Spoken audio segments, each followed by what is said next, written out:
Have you ever wondered why some moments feel electric, unforgettable, almost impossible to resist? It's not always about what you say or even how you look. It's about how you make someone feel in the smallest, most intimate moments. A simple kiss placed in the right way at the right time can create a connection that words never could. Tonight, we're not just talking about romance. We're talking about subtle power, emotional chemistry, and the little details that leave a lasting impression. Because sometimes it's not the grand gestures, it's the quiet ones that make someone completely melt. You see, most people think attraction happens in the moment of contact, but that's not where it truly begins. It starts much earlier, in the space before anything even happens. It's in the pause, the glance that lingers just a second longer than usual, the way a conversation slows down without either of you realizing it.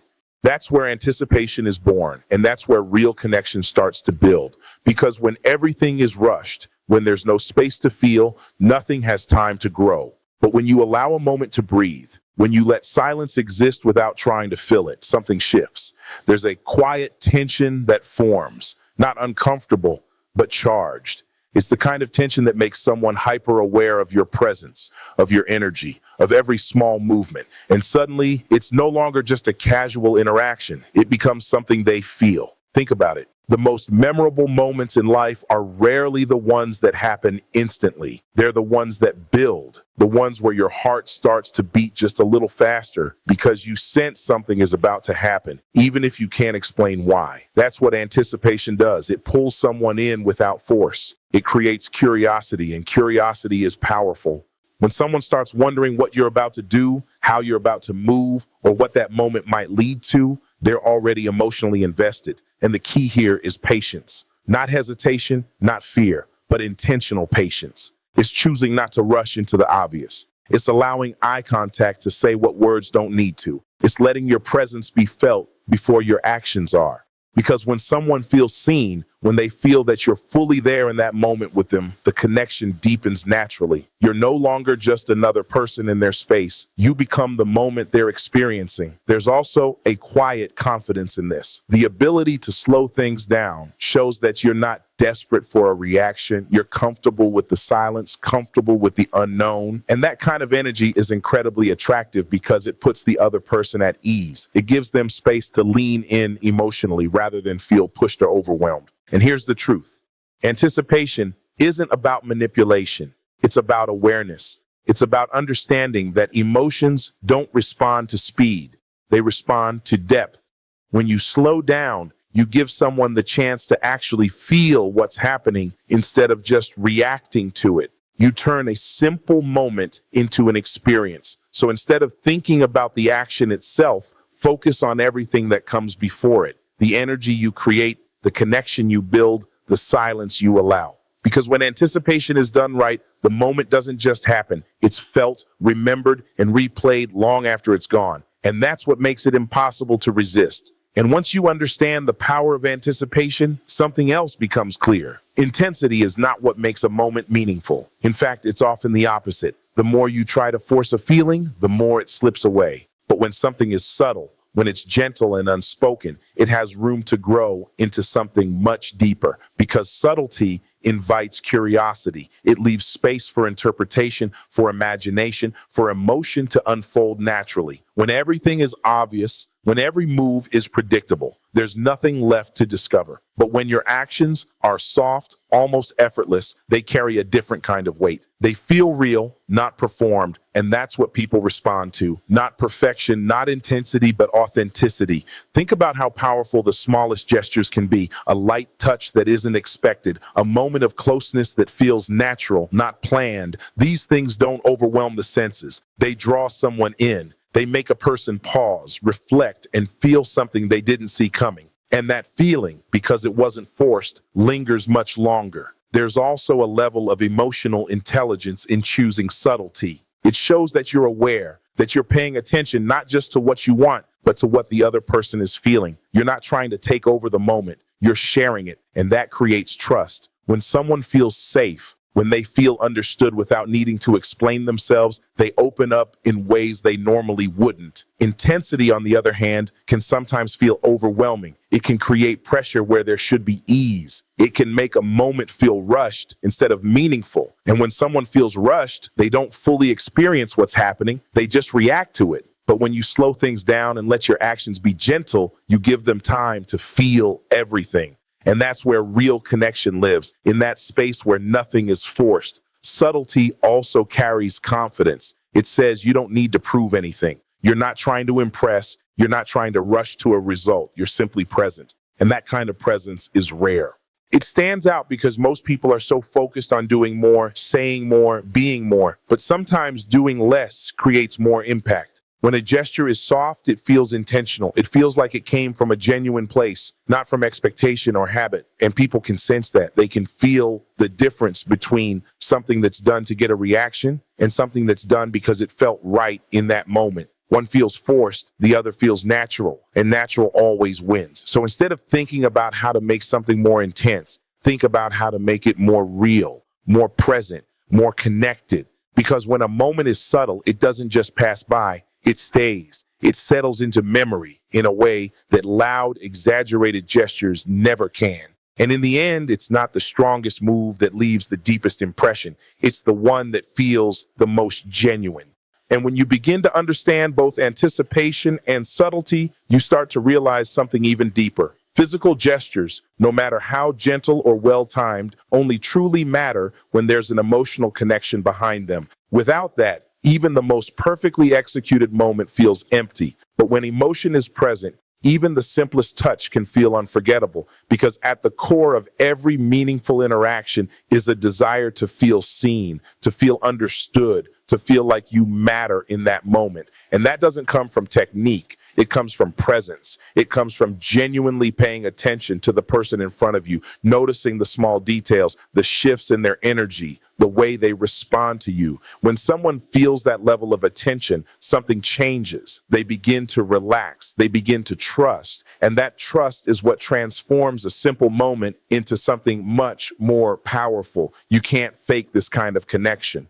People can sense when you're distracted, when your mind is somewhere else, when you're going through the motions instead of actually being there. But they can also feel when you're fully engaged, when your focus is entirely on them. It's in the way you listen, not just to their words, but to their tone. It's in the way you respond, not automatically, but thoughtfully. And it's in the way your actions align with that attention, creating a sense of consistency that feels safe. Emotional connection is what gives meaning to physical closeness. Without it, gestures can feel random, even uncomfortable. But with it, those same gestures feel natural, almost inevitable. It's the difference between something that feels like it's happening to someone and something that feels like it's happening with them. And that distinction matters more than most people realize. When you're emotionally connected, you're not trying to impress, you're trying to understand.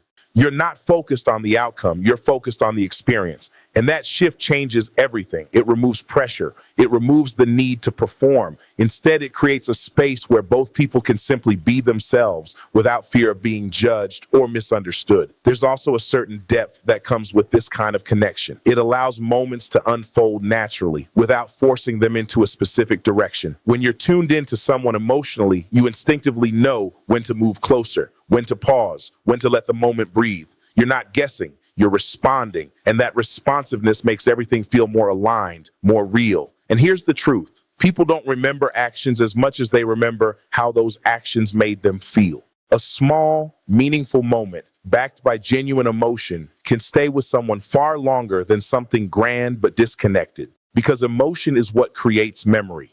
It's what gives a moment weight, significance, and meaning. So when you think about connection, don't start with what you're going to do. Start with how you're going to feel and how you're going to make the other person feel. Be present, be aware, be genuine. Let your actions come from that place, not from expectation or pressure. Because when there's real emotion behind what you do, it's no longer just a gesture. It becomes an experience they won't forget.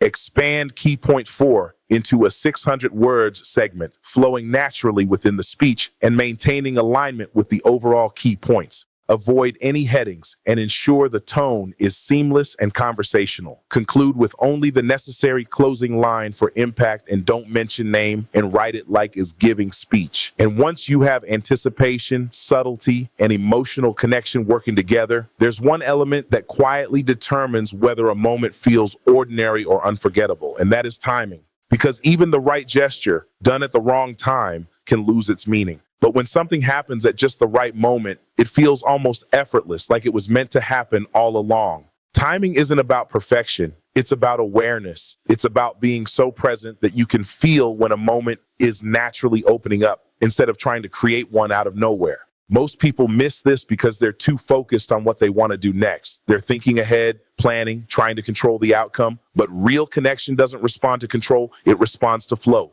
Think about those moments when you're laughing with someone and everything feels easy. The conversation isn't forced, the energy is light, and there's a natural rhythm between you. That's a moment where timing is already working in your favor. There's no need to interrupt it or rush it forward. Instead, you let it build, let it settle, let it evolve.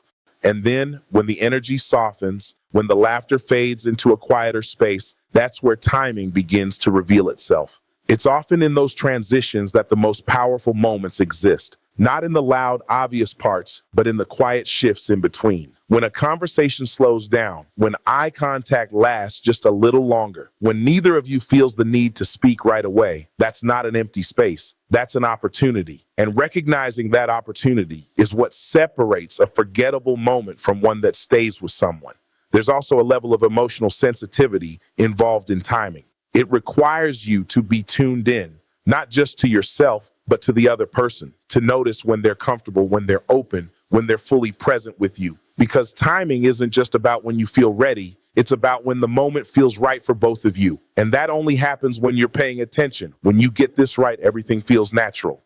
There's no resistance, no hesitation, no second guessing. The moment doesn't feel forced or unexpected. It feels aligned. And that alignment is what creates that sense of effortlessness, where something meaningful happens without either of you needing to overthink it. But when timing is off, you can feel it immediately. Even if the intention is good, it creates a disconnect. It interrupts the flow instead of enhancing it. And that's why patience matters so much, because sometimes the most powerful thing you can do is wait, not out of uncertainty, but out of confidence that the right moment will come. And when it does, it will feel obvious. And here's the deeper truth. Timing isn't something you can fully control. It's something you learn to recognize. It comes from being present enough to notice the subtle cues, the small changes in energy, the unspoken signals that tell you when a moment is ready to unfold. And the more you trust those signals, the more natural everything becomes.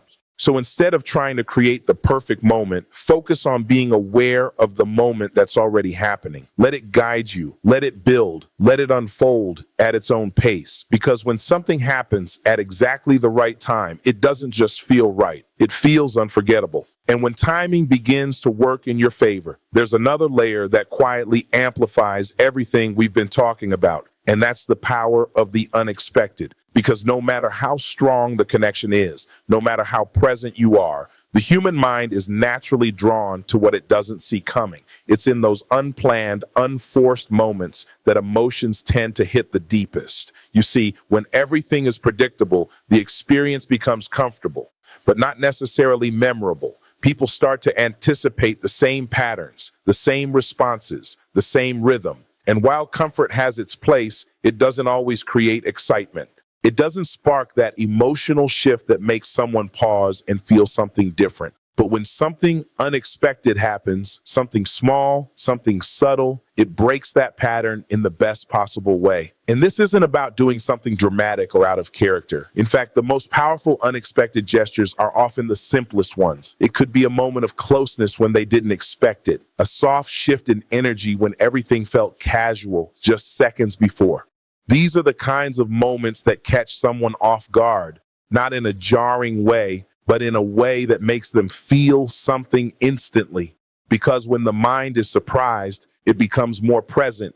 It stops running on autopilot and starts paying attention. And when attention increases, so does emotional impact. Suddenly, that moment stands out. It becomes something they notice, something they feel more deeply, something they remember. There's also a sense of authenticity in the unexpected.